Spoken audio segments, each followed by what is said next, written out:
حضرت عیسیٰ علیہ السلام کے نانا کا نام حضرت عمران تھا۔ حضرت عمران کے ہاں اولاد نہیں تھی، ان کی زوجہ حضرت حنا سلام اللہ علیہا، پیغمبروں کا خاندان ہے، پیغمبروں کی صحبت ہے، تو وہ بھی صبر شکر کر کے اللہ کی رضا پہ راضی تھی۔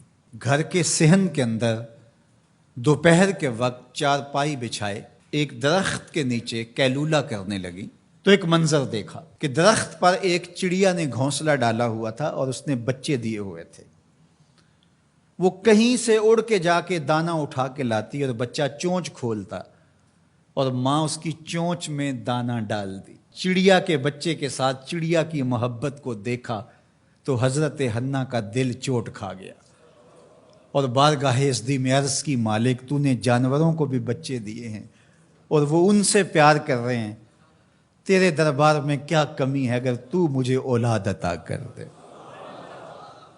دل چوٹ کھا گیا، دل کی اتھاہ گہرائیوں سے دعا نکلی، عرش تک جا پہنچی۔ اللہ نے حضرت حنا کو کرم نوازیوں سے مولا مال کر دیا۔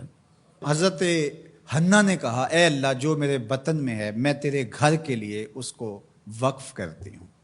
جب ولادت کے لمحے آئے تو حضرت حنا زوجہ عمران نے بیٹی کو جنم دیا تو پریشان ہو گئیں کہ مالک یہ تو بیٹی ہے، میں نے تو اس کو مسجد اقصیٰ کے لیے وقف کیا ہے اور وہاں سارے مرد ہیں، ایک لڑکی جب جوان ہوگی تو اس کو وہاں کیسے چھوڑ سکوں گی، منت میری کیسے پوری ہوگی۔ بہت پریشان ہوئی منت کی تکمیل کا سوچ کے کہ مالک یہ تو بیٹی ہے۔ آواز آئی، پریشان ہونے کی ضرورت نہیں حنا، جو تو نے بیٹی جنم دی ہے ایسے تو بیٹے بھی نہیں ہوتے۔ اس بیٹی کا نام کیا رکھا گیا؟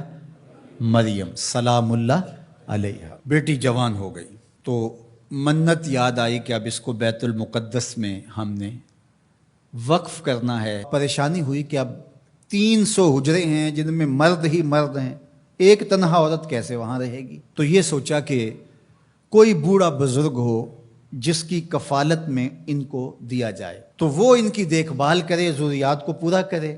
تو بہت سارے لوگ اس سعادت کے لیے تیار ہو گئے۔ پھر قرعہ ڈالا گیا، قرعہ فال نکلا حضرت زکریا علیہ السلام کے نام۔ اللہ کے جلیل القدر پیغمبر اور رشتے میں خالو بھی لگتے تھے، کہا یہ سعادت میرے ذمہ رہی، اور چونکہ ان کے ہاں بھی اولاد نہیں تھی انہیں کہا ٹھیک ہے ہم اسے بیٹی بنا کے اس کا خیال رکھیں گے۔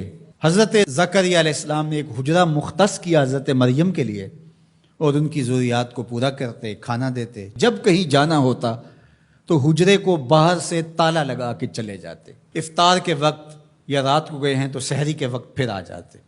ایک دن حضرت زکریا علیہ السلام تالا لگا کے کہیں گئے کام، واپس آتے ہوئے دیر ہو گئی اور افطار کے لمحے گزر گئے، بہت پریشان ہوئے تو خیر سامان لے کے تیزی سے پہنچے اور آ کے دروازہ کھولا، وجد عندہا رزقا، تو دیکھا بے موسم پھل پڑے ہوئے ہیں۔ حیرت تو یہ تھی کہ پھل ہیں، دروازہ مقفل ہے، باہر سے کوئی اندر نہیں جا سکتا، اندر سے کوئی باہر نہیں آ سکتا، پھل کیسے آئے؟ پہلی حیرت تو یہ، پھر پھل بھی بے موسم ہے۔ قالا یا مریم انا لک ھذا، اے مریم یہ کہاں سے آئے؟ قالت ھو من عند اللہ، کہا یہ میرے اللہ کی طرف سے آئے، یہ مجھے میرے رب نے دیے ہیں۔ ان اللہ یرزق من یشاء بغیر حساب، وہ جس کو چاہتا ہے بغیر حساب کے عطا کرتا ہے، اس کے لیے کوئی مشکل نہیں ہے۔ جو ماں کے پیٹ میں بچے کو رزق دیتا ہے، انڈے میں چوزے کو رزق دیتا ہے، وہ حجرہ مریم میں مریم کو رزق نہیں دے سکتا؟ اب حضرت زکریا علیہ السلام کا ذکر آپ نے سنا کہ ان کے ہاں اولاد نہیں تھی اور عمر کتنی ہو گئی تھی؟ 120 سال، اور آپ کی زوجہ کی عمر 100 سال ہوگی، تو اب تو امید بھی ختم ہو گئی اولاد کی۔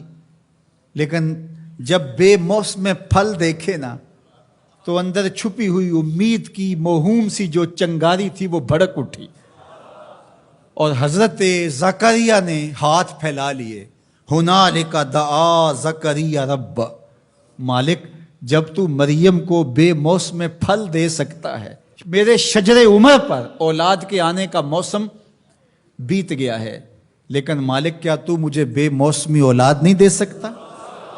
حضرت زکریا وہیں کھڑے ہو کے دعا مانگنے لگے. معلوم ہوا جہاں رحمتیں اترتی دکھائی دیں وہاں دعا مانگی جاتی. ہم جب اللہ والوں کی قربت میں جا کے اللہ سے دعا مانگتے ہیں تو کچھ لوگ معترض ہوتے ہیں کہ اللہ تو ہر جگہ موجود ہے، یہاں کیوں مانگ رہے ہو؟ مسجد اقصی پاس ہے لیکن حجرہ مریم میں اللہ کا پیغمبر دعا مانگ رہا ہے، وہاں رحمت آنکھوں سے اترتے ہوئے دیکھی. ان رحمت اللہ قریب من المحسنین، اللہ قرآن میں فرماتا ہے میری رحمت محسنین نیکوکاروں کے نیڑے ہوتی ہے. اس لیے ہم اللہ والوں کے قریب جا کے اللہ سے مانگتے ہیں، مالک تیری رحمتیں یہاں برس رہی. ہنالک دعا زکریا ربہ، وہیں کھڑے ہو کے دعا مانگنا شروع کر دی، اللہ مجھے ستھری اولاد عطا کر دے. پھر کیا ہوا کہ کہا گیا یہاں دعا کیوں مانگ رہے ہو، میرے گھر میں آؤ. کہا گیا نبی ہو کے ولیہ کے حجرے میں دعا مانگ رہے ہو، تمہیں کچھ نہیں دیا جائے گا. نہیں، سنو قرآن سنو. فنادتہ الملائکہ، فرشتے آ کے پکار کرنے لگے. کب؟ وَهُوَ قَائِمٌ يُصَلِّي فِي الْمِحْرَابِ، وہ حجرے میں کھڑے ابھی دعائیں مانگ ہی رہے تھے. فرشتوں نے آ کے ندا دی کیا؟ ان اللہ یبشرک بیحییٰ، اے زکریا تمہیں مبارک ہو، ہم تمہیں یحییٰ عطا فرمائیں گے. اولاد مانگی ہے تو یحییٰ ملے گا، لیکن اکیلی اولاد نہیں مانگی، ذریۃً طیبہ، ستھری اولاد مانگی ہے، پاک اولاد مانگی ہے. تو مصدقاً بکلمۃ من اللہ وسیداً وحصوراً ونبیاً من الصالحین، جو بیٹا دینے والے ہیں وہ کلمت اللہ کی تصدیق کرنے والا ہوگا، سردار ہوگا، عورتوں سے الگ رہنے والا ہوگا اور پیغمبر ہوگا، صالحین سے نبی ہوگا، یہ شانوں کا مالک ہوگا.